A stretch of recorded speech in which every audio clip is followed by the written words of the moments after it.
You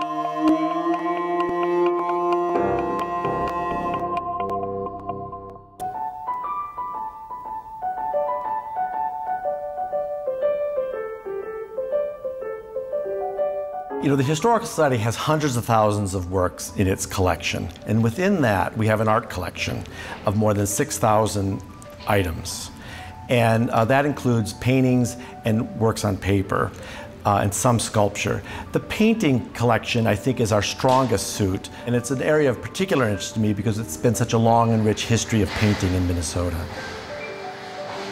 I'm Brian Szott. I'm a curator of art here at the Minnesota Historical Society, and I'm in charge of the art collection.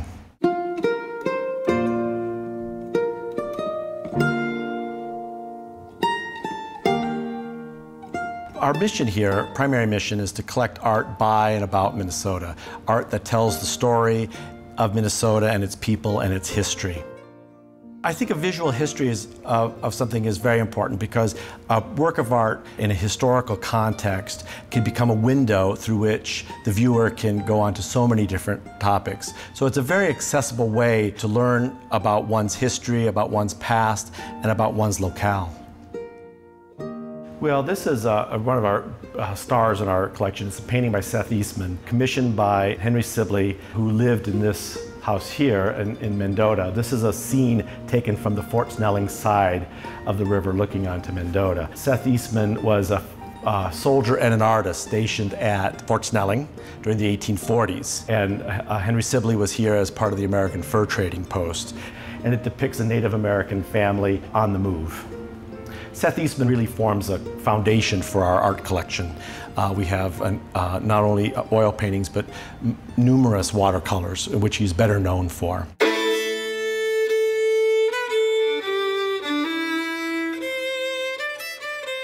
We have dozens of watercolors in our collection, all the small scale. Oftentimes they depict Native American living in around the Dakota that were living in and around the fort. There are a number of other artists in our collection from that same period of the 1850s to 1900. Their job was to depict what they saw. And so it's particularly strong in portraits of people who lived in Minnesota and the landscape around us. So Fort Snelling, St. Anthony Falls, Minnehaha Falls were all popular scenes in the metro area.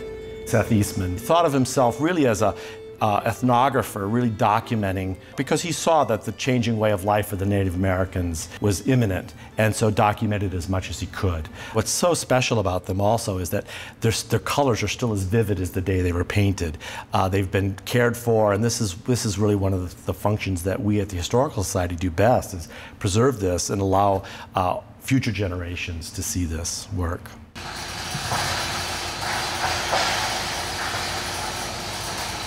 This is a painting of Fort Snelling in 1888 done by Alexis Fournier. Fournier was born in St. Paul, so he's one of our first sort of local boys in the collection. Largely a self-taught painter early in his career. Sponsors like James J. Hill and others actually paid for his study in France in the 1890s, but this work in the 1880s was really largely of his own accord. This is what is the West 7th, what is now West 7th. So you just come over here today, this bridge, or the bridge now is near standing this point, and you will enter a tunnel just on the other side of the fort, and then you emerge and you're exiting onto the airport road. A lot of times you see a scene, a locale that we've seen before, and we see how it changes through history. And it puts a perspective on our contemporary society as well, our contemporary lives, as we're rushing down the highway to get to work. So this is another highlight of our collection. It's an 1888 painting by an artist whose last name is Larpenteur, the namesake of Larpenteur Avenue in St. Paul. Titled St. Paul from Pig's Eye. It's a great autumnal scene of the Mississippi River Valley, and if you look carefully on the left-hand side, you'll see a couple standing on the hillside, and he appears to have in his hand a camera, so he too is enjoying the scene like we are. In the distance, you can see downtown St. Paul. One of the high points in Minnesota history as in terms of art is really the WPA, which had its start in about 1934 and continued into 1941, where scores of artists were hired to make work, and it was placed throughout the state in hospitals, schools, libraries. It employed hundreds of artists and really represents a golden age in art making, because in Minnesota they hired both young artists and established artists to make work and solely make work. Some of that includes, examples of which include these two. This is one of my favorite works by Ingrid Edwards. And here you have all method of communication. You've got the movie director with a megaphone, you've got the newspaper boy shouting out today's headlines, someone speaking on the telephone, a switchboard operator, and not to be outdone, we have what I assume are not volcanoes, but smoke signals on the horizon. There were two big themes in WPA era art, and one, of course, was capturing the landscape, and the other was glorifying or paying tribute to the American worker.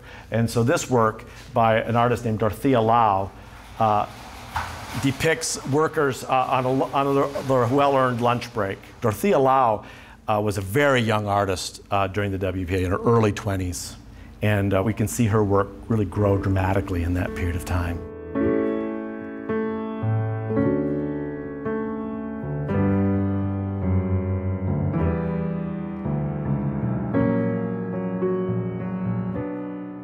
I give tours to the collection to a variety of audiences. I make the work in the collections more accessible than most museums. I've given tours to descendants of artists and to scholars alike who want to see the collection in person.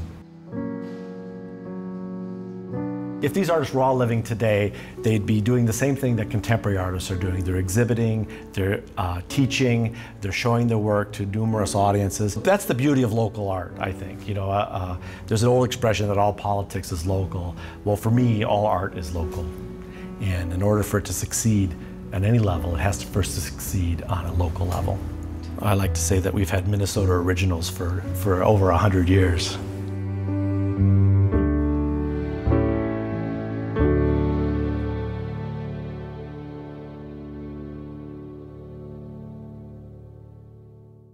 Minnesota Original is made possible by the Arts and Cultural Heritage Fund and the citizens of Minnesota.